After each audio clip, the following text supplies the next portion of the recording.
Everyone, welcome to another class with Web Yeshiva. I'm David Sedley. We're talking about the Shemoneh Esrei in depth, and tonight, we're speaking about the blessing of redemption, the seventh blessing of the Amida. So before I start speaking about the Amida, I would like again to say the shir should be a refuah shlema for my son Moshe Pesach HaKohen Ben Ali Chai. Okay, so let's look at the words of the blessing. It says, Re'eh v'anyenu, look at our affliction, v'riva rivenu, and defend our cause, u'ga'aleinu mehera, and redeem us quickly, leman shemecha, for the sake of your name. Ki goel chazak ata, because you are a strong redeemer. Baruch ata Hashem goel Yisrael, blessed are you who redeems Israel. Actually, I hate to be a difficult person, but all I see is the Shemoneh Esrei in depth. I'm not seeing anything else. Ezra, I'm turning the pages here on my screen. Ezra, any thoughts? Yeah, click on view. Where am I going to find view? On the top. I'm not even seeing any I'm not seeing. Oh, okay. And then click on synchronize. Yes. Synchronize my display. Synchronize for all? Yep.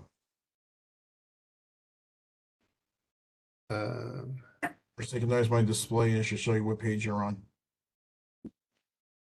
I don't have an option to synchronize by display. Are you on page 1? Yes. Okay, so you're fine then. So well, what if I go to page 2? No, I can't even. Okay, but if I go to page 2, does it change? Click on page 2. Does it change? No, I only see page 1. Nope. Stop the recording. Page 2.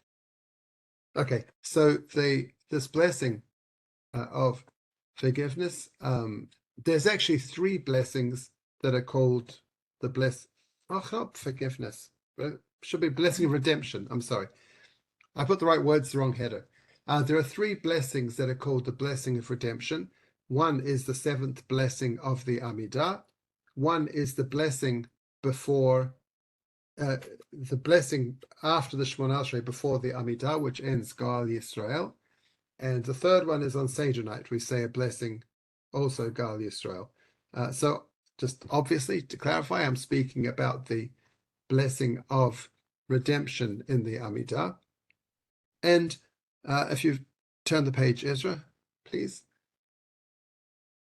So the Avot Raham gives some sources where there are texts where the language comes from, right? So I don't want to spend a lot of time on this, but Re'eh v'anyenu comes from Re'eh Anyi in Tehillim. David Melech says, see my affliction. Riva Rivenu comes from also Tehillim. It says Yariv Rivam. Geulah Mehera again comes from comes from Isaiah. So all of the words in this blessing are connected to words in Tanakh. But now, as we turn the page, I have some questions. I have 2 questions, I suppose. The first one, really the main question I have, is what kind of redemption are we praying for? Because later in the Amidah, we're going to ask God to rebuild Jerusalem. We're going to ask God to, the flourishing of the seed of David, so to bring the Mashiach, going to return the judges, rebuild the temple. So all of the classical features of the redemption with a capital R, the messianic redemption, all of those ideas and concepts are dealt with later in the Amidah. So presumably this blessing is talking about something different. Also, the Amidah progresses from things that are more personal, like knowledge and understanding and forgiveness and healing, to things that are more for the whole nation, like those things of the aspects of redemption of Geulah. So what kind of redemption are we praying for here? And my second question is, why do we say to God, Ra'eh ba'onyenu? Right? Why do we ask God to look here at the beginning of this blessing? We don't ask God to say in the fourth blessing, look how stupid we are, please give us understanding, or look what sinners we are, and please forgive us. Look how sick we are, and please heal us. We don't tell God to look. God knows all this stuff. So why here specifically do we say to God to look at our suffering? So those are two of my questions, and now we'll try and answer some of them. Ezra, next, please. Thank you. So the next one again, we have the amida. Obviously, is in a very specific order. We've talked about this a few times. We keep returning to this Gemara in Megillah 17b, and I even mentioned part of this last week. It says, Ma ra'ula ma Geulah b'shvit. Why is redemption the seventh blessing? Amar Rava. Rava says, Mitoch she'atidin ligael b'shvit, because in the future the Jewish people will be redeemed in the seventh year. Lefikach kavua b'shvit. Therefore, they made it the seventh blessing. Now, I grant you, this makes it sound as though the blessing of Geulah is a blessing for redemption for the whole Jewish people who are going to be redeemed in the future. So yes, that's what this looks like, but I still don't think it is. So the Gemara asks the question that the redemption won't be in the seventh year. It's a 3-year process. In the 6th year, there will be sounds. In the 7th year, there'll be wars. And in Motzei Shvit, in the 8th year, then Mashiach will come. So the Gemara says, the war is part of the redemption. The war that leads to the redemption is going to be part of the redemption process. Okay, so we have a 7 for redemption, and we have a seventh bracha in the amida. And again, Ezra, next, please. So the Torah gives another reason. He quotes that Gemara, and he gives another. He said, he says, it also makes sense that after you've asked for forgiveness, you should ask for redemption. Now, I don't think that makes sense at all. Right? At least if the redemption is a national redemption in the future when the Messiah is going to come, what's that got to do with me saying, sorry, God, please forgive me? So I think at least the second answer of the Torah is after I've said, sorry, God, please forgive me, then I say, God, please redeem me personally.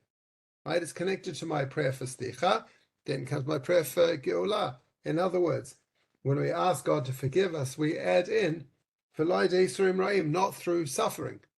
Right? Forgive me, whatever price I've got to pay, but don't make me suffer. So that's what the Geulah would mean. Next slide.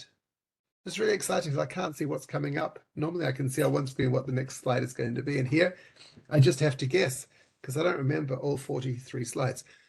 So we find Hannah is the paradigm. Hannah's prayer for a son. She was barren. She prayed. She was blessed with Samuel, the prophet. And the Gemara finds connections between each of the words she said and the prayers that we say in our Midah. So it says, V'titpalel Chana. Chana prayed. V'tamar, and she said, Alas libi b'Hashem, my heart exults. The Lord, Ramakani b'Hashem, my horn is exalted in the Lord. Rachav pi al oivai, my mouth is enlarged over my enemies. Ki semachti b'shuatecha, because I rejoice in your salvation. If you look at the next slide, the Yalkut Shemoneh says that this last part, redemption, is talking about the blessing of Geulah. So Yalkut Shemoneh is a medieval midrash, says Titpalel Chana mikan anu lamdim shenashim chayvot b'tfilah. So from the words Chana prayed, we learn that women are obligated to pray. Sheken Chana hayta mitpalel Shemoneh Esrei brachot. Chana would pray the Shemoneh Esrei. Now that's interesting because we said that the Shemoneh Esrei was codified by the men of the Great Assembly, and Chana lived a long, long time before the men of the Great Assembly, 1,000 years or thereabouts. But she prayed the Shemoneh Esrei. Ramakani b'Hashem. So when she said the words, my horn is exalted, that's Magen Avraham. Hashem Memisha Machei, it's all out of order. The Yalkut is taking the words that Chana said and rearrange them to make them match the order of our Amidah. Hashem Memisha Machei, Machei Metim. Ein kadosh kashem hakel hakadosh. Ki kel deot Hashem hatachonim. Nichshalim ba'avanam azer ochel v'harazeh b'tshuva. Marid sheol ve'al hamarbe l'sloch. Samachti b'shuatecha is Goel Yisrael. So when Chana says, I rejoiced in your salvation, that is the blessing of Goel Yisrael. Mekim yafadal rofei cholim. Now keep going, Ezra. Shivim belechem, mevarach hashanim. Actually, I don't know. Each of the phrases she says matches up with one of the 18 blessings of our Shemoneh Esrei. So when she says, Samach libi bishuatecha, my heart is happy with your salvation, and that is the blessing of God Israel, it seems like it's a personal prayer, not a national prayer, right? She's not saying, we've been redeemed, the Messiah has come. Her son would anoint King David, who would be the Messiah, but he hasn't come yet, so she's just praying that her son will be a personal redemption. Next. So what kind of redemption are we talking about? Again, Ezra, moving on. So Rashi, on that Gemara about Megillah, which says that we put redemption in the seventh blessing because redemption will come, the Messiah will come in the seventh year, Rashi says no. It's Chalti Geulah. So Rashi says, Afa gav dahai Geulah, lav Geulah de galoti. This Geulah, the redemption that we're praying for in the Amida, is not the redemption from exile. It's not the coming of the Messiah. We're asking God to redeem us from the constant suffering that we have now in the world, as individuals, as a nation. Daha birkat kibbutz or binyan Yerushalayim tzemach David, right? Because later on we're going to ask God to, in gathering of the exiles and building Jerusalem and bringing Mashiach. Those are all parts of redemption. They'll have their own blessings. Levad megulazon, they're separate than this redemption. Afilu hachi. So then Rashi's bothered. If this is not the redemption of Mashiach coming, then why is it number 7? How is that connection that Rava makes between the 7th year of redemption in the cycle and the blessing? He says, Afilu hachi came the Shem Geulah Allah kavor b'shvit. But it's got the same name. They're both called, they're different kinds of redemption, but they're both redemption. And therefore, since there's something called redemption as 7, so we can have something called redemption as the 7th blessing. I think his question is stronger than his answer, or the Gemara makes it sound as though we're talking about the prayer for Mashiach. Rashi is very clear that we're making it. It's a prayer for personal redemption from the current suffering. Now, Rashi, of course, knew all about suffering and what it was to be a Jew in the 11th century. At the very beginning, the end of his life coincided with the beginning of the First Crusade, but he knew what that meant. When he was asking for redemption, he knew what he was talking about. Anyway, moving on, Ezra. So the Torah, also, in the Torah again is the precursor. That's not fair. The Shulchan Aruch is the postcursor to the Torah. The Torah is a halachic compendium. And he talks about the blessing of Geulah. He says, Afakav dahai Geulah, lav Geulah de galoti. Even though this blessing of redemption is not the blessing of, we're not asking for redemption from exile. We're asking God to redeem us from the suffering that constantly comes upon us.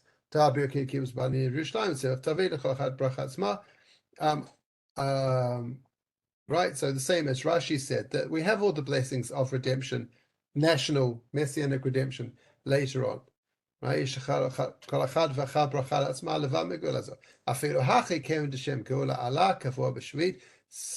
as Rashi says, since it's called redemption, they made it the 7th blessing. Right? So they've taken the simple reading of the Gemara and made it mean something different. Next slide, I think WebYeshiva, maybe. Yalkut Shemoneh. Sure, I don't remember what this is doing here. Amravai Moshe Mikalesi Yisrael. Moshe praised the Jewish people. Ashreich Israel, mi kamocha am nashab Hashem. Fortunate are you, Israel. Who is like you? Saved by God. Saran Israel. Oh yeah. So if Israel is suffering, ki'irut tzara lefanav. Yikreni ve'eneu imo anochi b'tzara. It's as if God himself is suffering. I'm going to return to this idea a bit later on, that when the Jews suffer, the Jews plural or a Jew, God, it's as if God is suffering, because God says, he talks about Anochi b'tzar. Oh, I God am suffering. Kozman Yisrael benes, and any time that Jews have miracles, meaning Jews are, on the up and up. Kivichol nistefanav. It's as if God also has a miracle. Vayikra Shemo Hashem Nisi, because they called the name of that place, God is my miracle. Amar Moshe, Anes hazeh shasar makom begino asau. This miracle that God did, he did for himself. Simcha l'Yisrael, simcha lefanav. If the Jews rejoice, God rejoices. Shneimar ki semachti b'yeshuatecha, I rejoiced in your salvation. So this is an idea I want to come. We're talking about a personal redemption or redemption from the current situation. We're not praying only for ourselves, we're praying for God as well, in a sense, that whatever suffering we have, God suffers along with us, and when we pray for redemption from that, then God also is redeemed. And if you can, no, sorry. Yes, so what are we talking about when we talk about redemption? We're talking about a future redemption or a present redemption. So says the Gemara, the next slide. Gemara Pesachim clarifies, because as I said, there's 3 blessings of redemption. So, Chotem Geulah, this is talking about at Seder night on Pesach, you end the bracha of Halal with the blessing of Geulah. Amar Rava. So Rava says, although there's 3 blessings of Geulah, there are 2 and 1. Kriyat Shema v'Halal. When we say Geulah after the Shema, in other words, the blessing between the end of the Shema and the beginning of the Amida, and Hallel, the blessing on the Seder night for Hallel, it's Ga'al Yisrael past tense. God redeemed Israel. The Tzeluta, but the Goel Yisrael in the Amida, Goel Yisrael is present tense. He redeems Israel. My timer, what's the reason for the difference? Terachme ninhu, because prayer is asking for God's mercy, and therefore we're not saying what he did in the past. We're asking him right now, please give us mercy, please redeem us now. And so, again, that's that.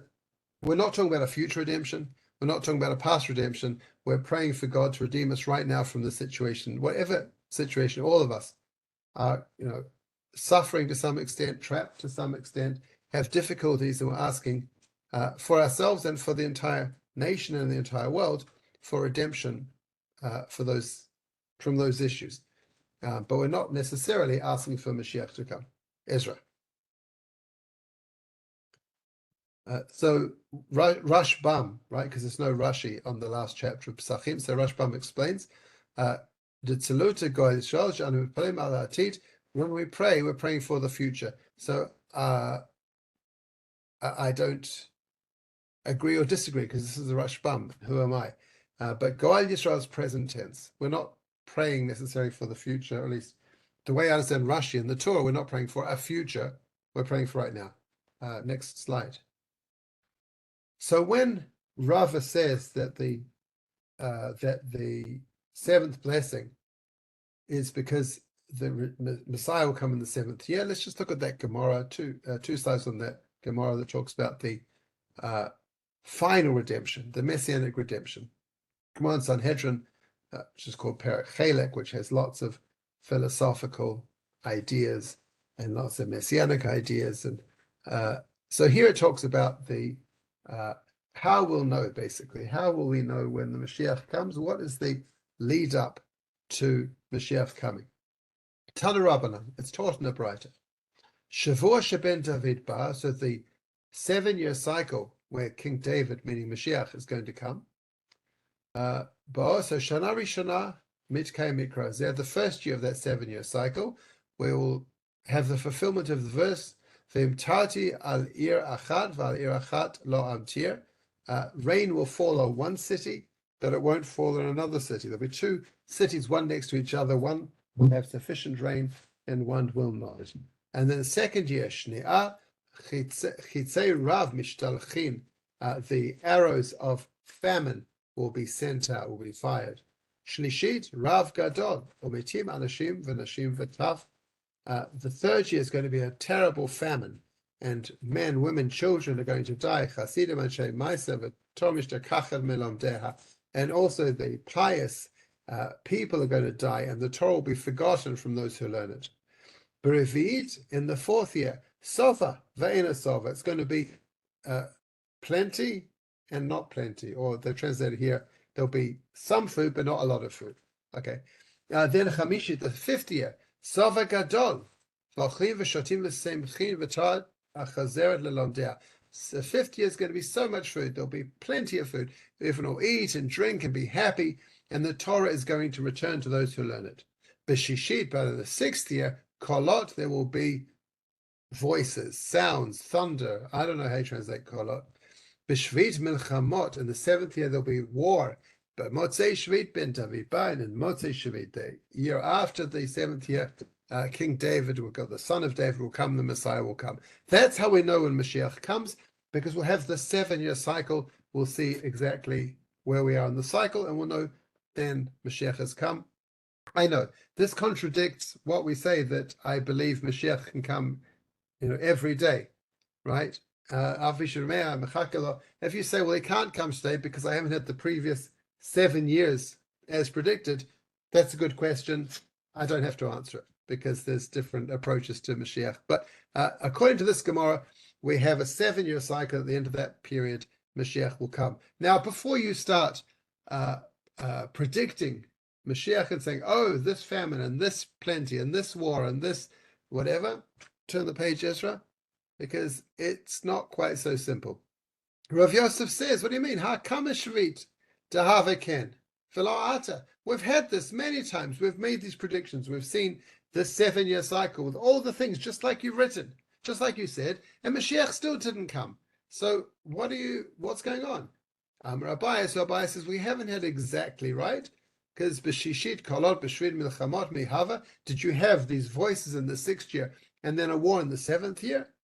V'od kisidran mihava, and also were they exactly in the same order as listed above, or were they perhaps out of order?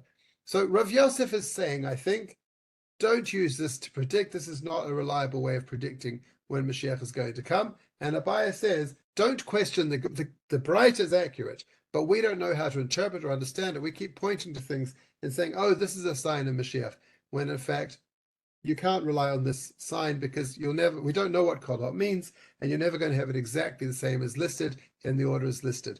So the idea is there, but don't try mapping that idea onto events in the real world. That would not be right. Don't say this event means that. Not a good idea.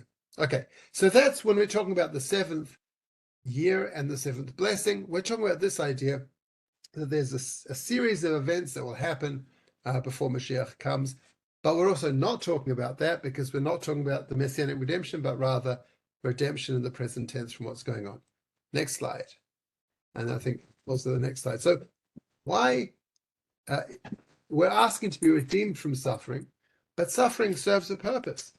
Suffering is a good thing, right? We don't like pain. Pain is painful, but without pain, we wouldn't know when we've hurt ourselves. We wouldn't know when there's something wrong with us. There is a condition that some people who don't suffer pain, and they can burn themselves or injure themselves or seriously damage themselves without realizing pain is a useful thing at times. So, Ezra,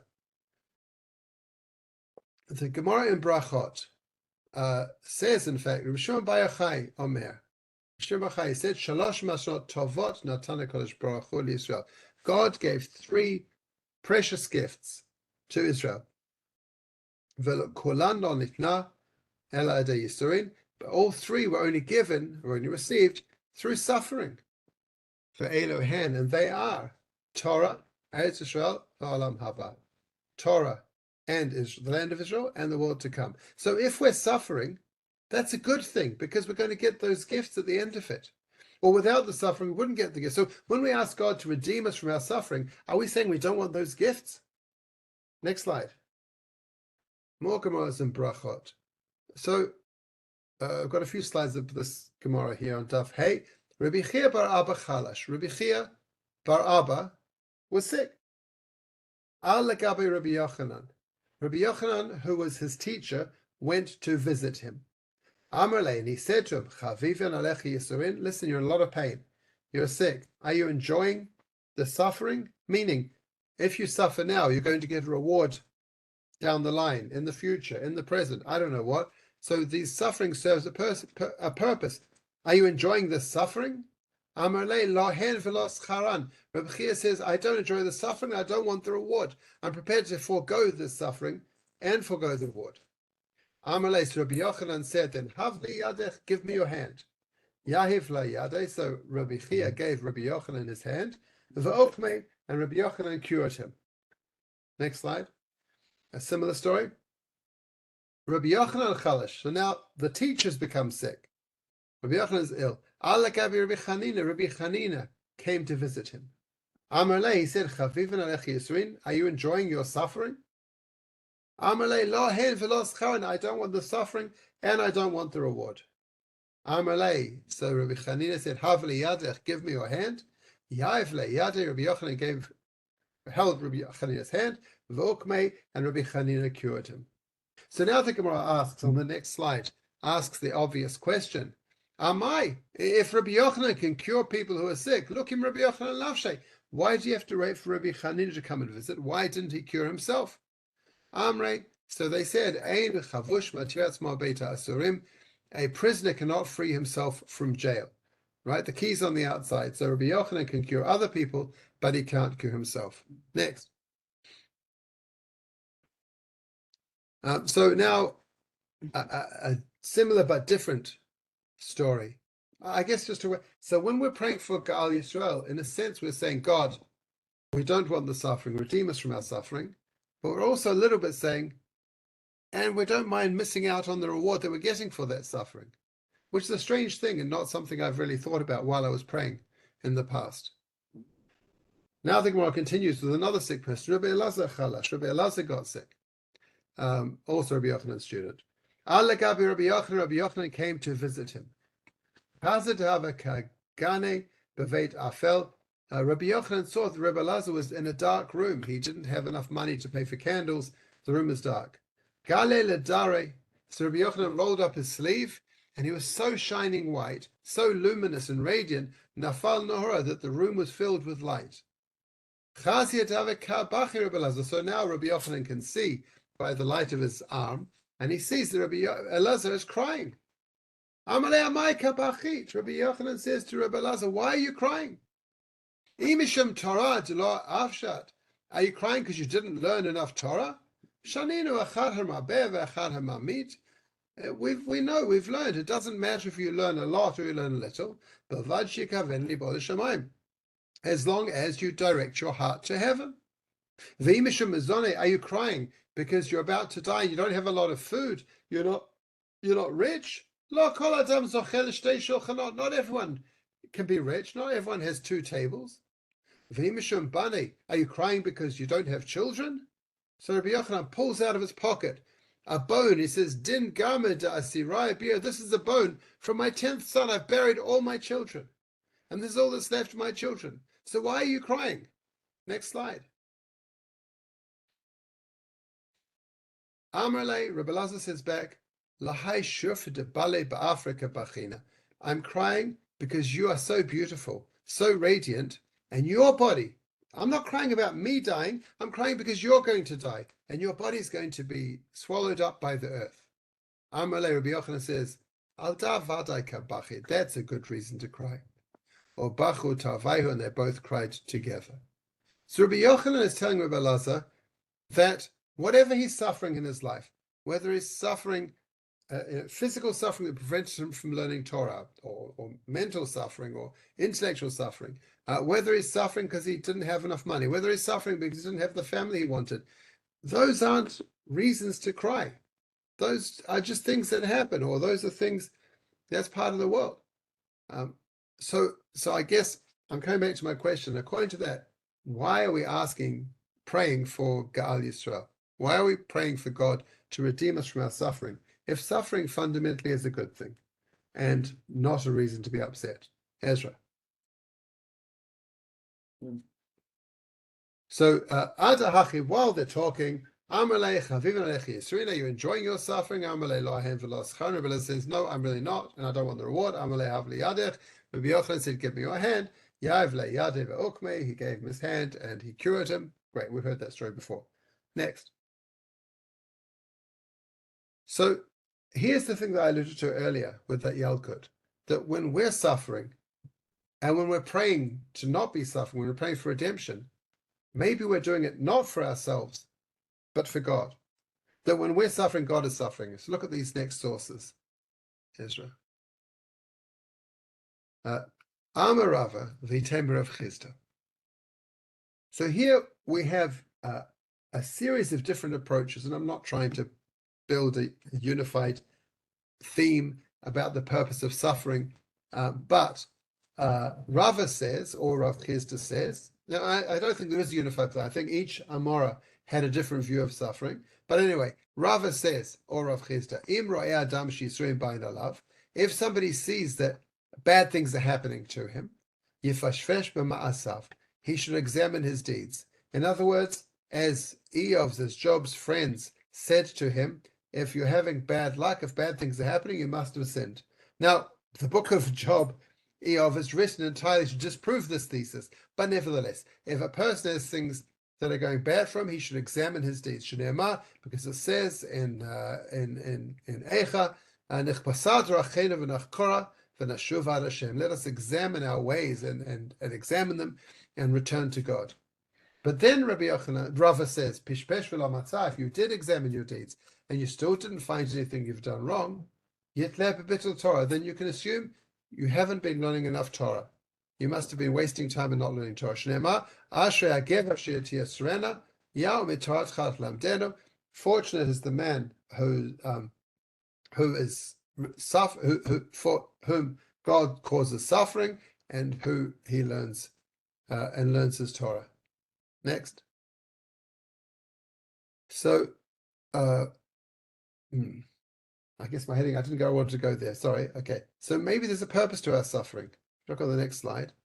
Right? And we're asking, I've got all my headings back to front. This is where God is suffering. The previous one is there's a reason for suffering. Now we're saying that God suffers along with us. Tanya.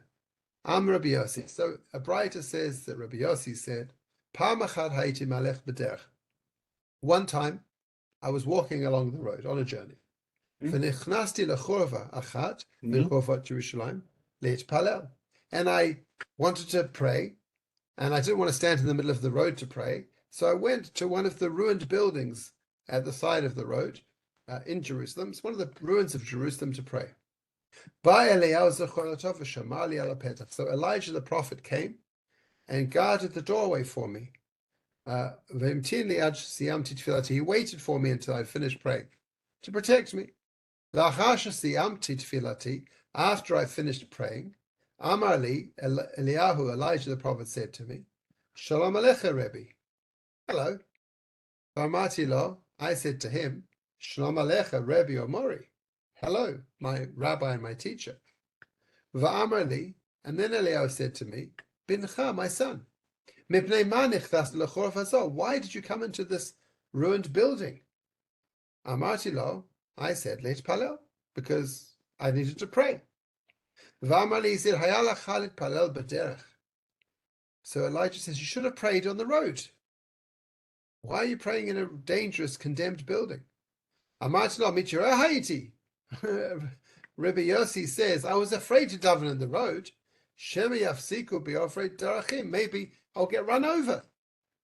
Eliyahu said, you should have prayed a short prayer while you were in the road so that you wouldn't get run over. Next slide, please. Rabbi Yossi says, I learned at that time, I learned 3 halachot. I learned that you're forbidden to go into a ruined building. You can't put yourself in a place of danger. Actually, the Gemara lists a couple of reasons why you shouldn't go into a churva, into a ruin. But we'll keep it simple and say, don't put yourself in a place of danger. And I learned also that it's permitted to pray on the road. I also learned that somebody who does pray on the road should pray a short prayer, which only takes a few seconds, so they won't get run over. But then the Gemara continues on the next slide. The Amrli. So having got the halachic part of the discussion out of the way, Eliyahu says to Rabbi Yossi, Bini, my son, Ma kol shamat b'chor baza. While you were praying in this ruin, what voice did you hear? I said to him, Shemati bat kol shemenahemet kiyona. I heard a voice come from heaven that was crying, cooing like a dove. Omer was saying, Oy shecharavti et beiti. Woe that I destroyed my house. V'sarafti et hechalin. I burned down my temple. V'gleiti et banai lebein umot olam. And I exiled my children to the nations of the world. Right? So in other words, he hears that God is crying for the destruction of Jerusalem and the destruction of the temple.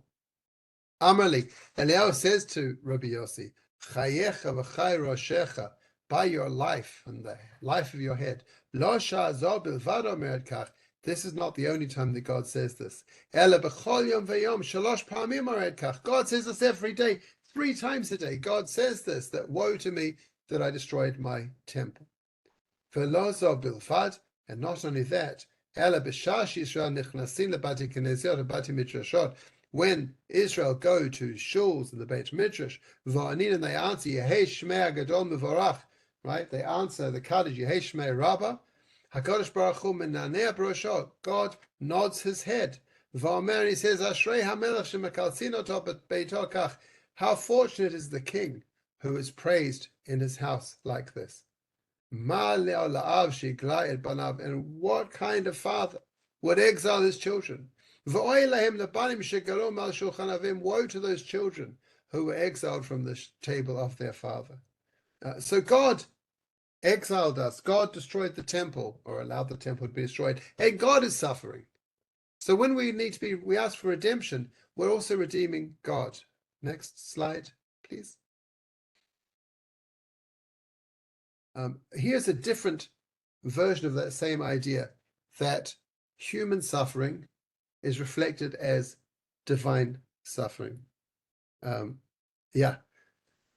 the Torah, the Torah in Devarim in Parshat Ki Tetzei talks about certain kinds of death penalties, and part of the punishment after the person has been put to death, their corpse is hung up on a tree for a short while and then taken down again.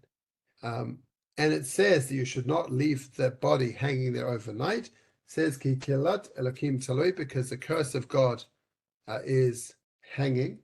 So Rabbi Meir has a very interesting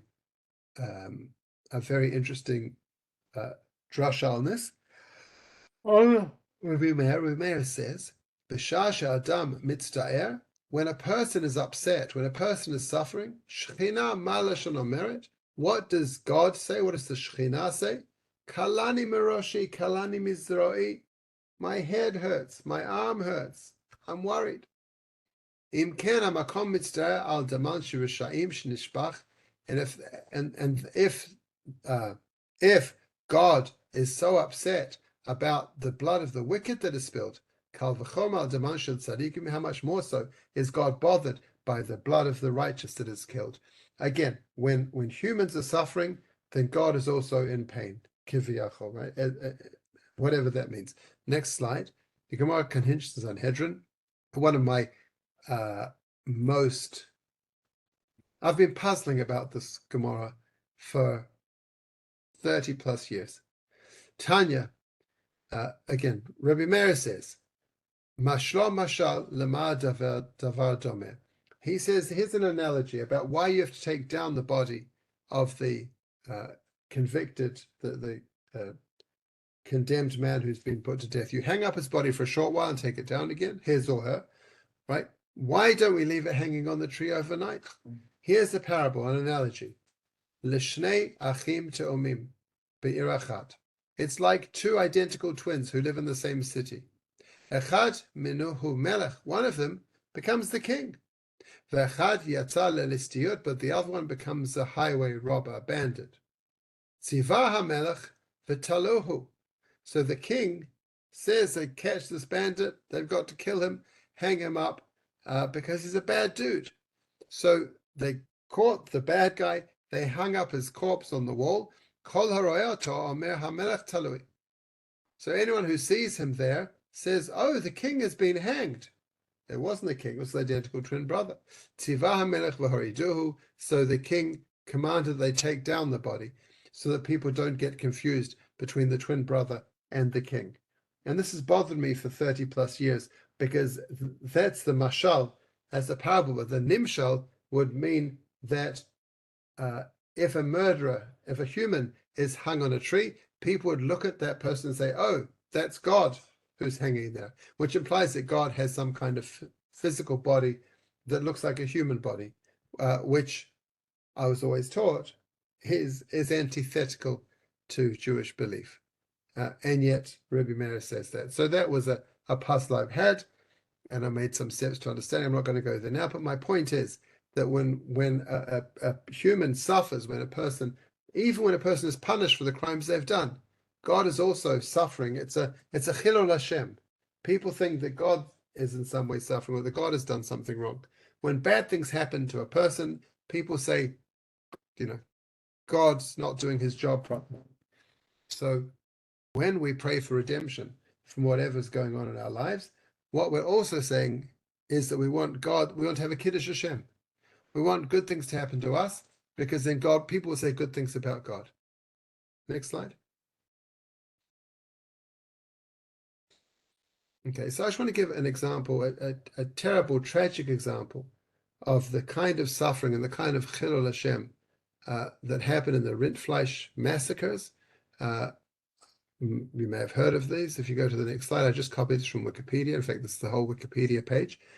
But the Rindfleisch massacres, actually a series of massacres in 1298, and it was the first large-scale persecution in Germany against Jews since the First Crusade. So it happens, right, in the Franconian region, civil strife between the elected King of Rome and Count Adolf of Nassau and his Habsburg rival Albert of Austria.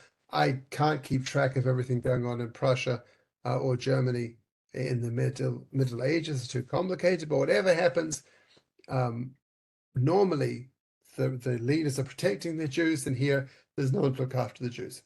So by 1287, the Jews were blamed for the death of Werner Oberwesel.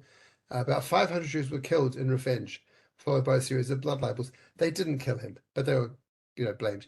When finally King Adolf was deposed and killed in the Battle of Geulah on the 2nd of July, 1298, the Franconian nobility gathered at Albert's election in Frankfurt, when at the same time the Jews in, I can't pronounce that, Hohenlohe town of Rottingen were accused of having obtained and desecrated a consecrated host. Right? They were accused not of killing a person this time, but of desecrating the wafer that Catholics believe is the body of Jesus. So they were accused of stealing a wafer and doing something with it.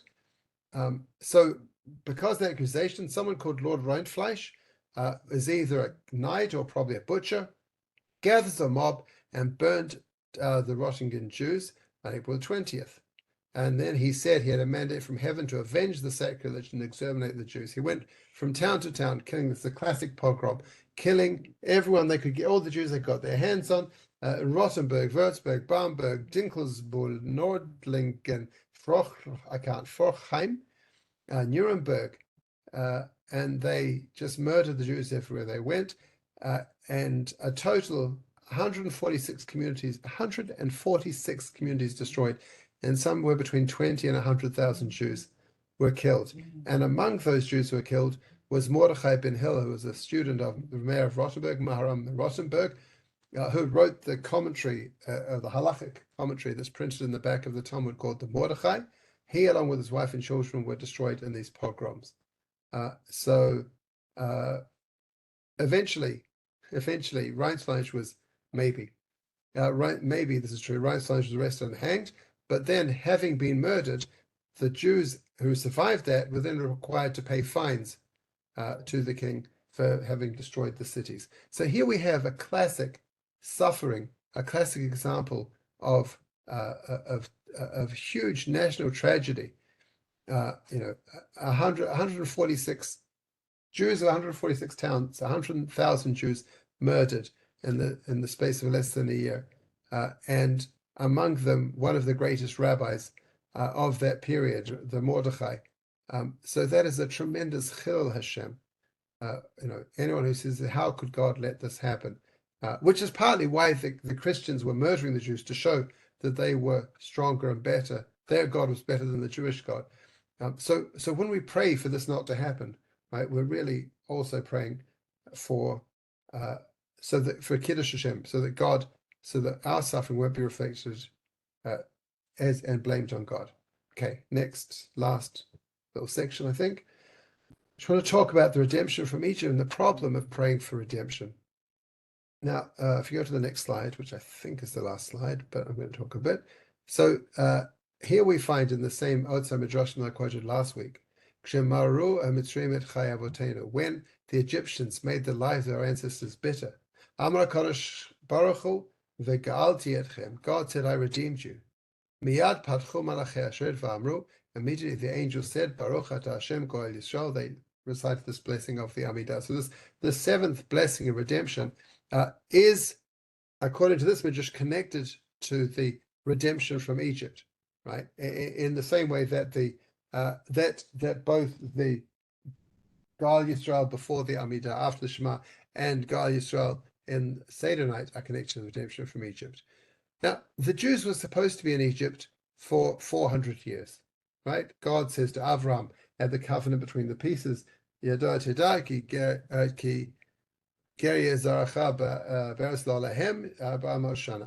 right? God says to Avram, your descendants will be slaves or strangers in a strange land for 400 years. When the Jews come out of Egypt in Parshat Beshalach, I think, or in Bo, it says the Jews were in Egypt for 430 years. And Rashi and Ramban both explain that 30-year discrepancy in different ways. But there's another idea that actually the Jews were only in Egypt for 210 years, right? The gematria of the word Redu, when God says to Yaakov, go down to Egypt, Redu, that's right, 210 years. And the reason, then, according to the Midrashim, the reason that the Egyptian exile was not the full 400 years as promised, but only 210 years, was, on the one hand, a blessing from God, and on the other hand, a bad thing for the Jewish people. It was a blessing from God. Saw that things were so bad in 210 years, the Israelites would not have survived for the full 400 years. It would have been too much. They were already on the 49th level of impurity. They wouldn't have survived in Egypt and been able to leave had they stayed there for 400 years. So he brought them out sooner than planned. Or / they should have been there 400 years. He compressed that suffering into a shorter time by making the suffering much harsher. But because they came out early, then there's still time to be served. There's still, you get out of jail early, but you've still got to do your community service. So therefore, the Gemara or the commentaries say that because we came out of Egypt early, that's why we're still paying the price of that to this day, and that everything, all the suffering of the Jewish people until today, is all a part of the suffering that we should have experienced in Egypt. Had we done the full 400 years then we wouldn't have any suffering nowadays. Similarly, at the sin of the golden calf, Moshe, right? God says to Moshe, let me destroy the people. And Moshe says, no, don't destroy them. Keep them around. And God says, fine, I'll do that. Had God destroyed everyone then, that would have been the punishment. But because he didn't, we're still paying the price today. I think Reish Lakish says, maybe it's Reish Lakish, I can't remember, that Einacha Puranot She'en Ba'achad Mi Shishim, I think Shishim, that every suffering that happens to the Jewish people now is a small piece of payback, of punishment for the sin of the crime of the golden calf. So when we say to God, Ga'al Yisrael, please redeem us, please take away our suffering, what we might be saying is, actually, you're prolonging our suffering. That actually, if we didn't pay the full price that we had to pay now, maybe it's not a good thing. Right now we can't stand it. Please take it away. But also we're saying that down the line, we're going to have to pay whatever we didn't pay right now. So I think that's the next slide. Israel, is there another slide? That is the end. So all it says, please God, each of us should have a personal redemption, and to find the strength to get through everything that we're suffering in our personal ways. And as a nation, we all pray to God to reduce our suffering, to redeem us from our suffering, not in the sense that Mashiach is coming and just around the corner. Please God, that's also true. But in the sense to make this bearable, help us get through this. We're living through difficult times. So, we pray. Oh, that's what I say. God, look at our suffering. because when we're suffering, you're suffering too. The reason we ask God to look is because he's part of it, and that we're praying for our suffering to end so that God can be seen as great again, so that there's a Kiddush Hashem in the world. That's it. I think next week is the last class in this series now. I just before the class was emailing Amichai to ask if I can continue next Zman, or maybe in the fall Zman, to finish up the Amida. But anyway, so next week we'll talk about the blessing of refuah, of healing. As Ilanit said, please God, Moshe should have a refuah shlema, and all of us, all the Cholei Yisrael, should have a refuah shlema. And next we'll talk about healing. Thank you very much. I have Yes. a question. I'm just going to stop the recording. Yes.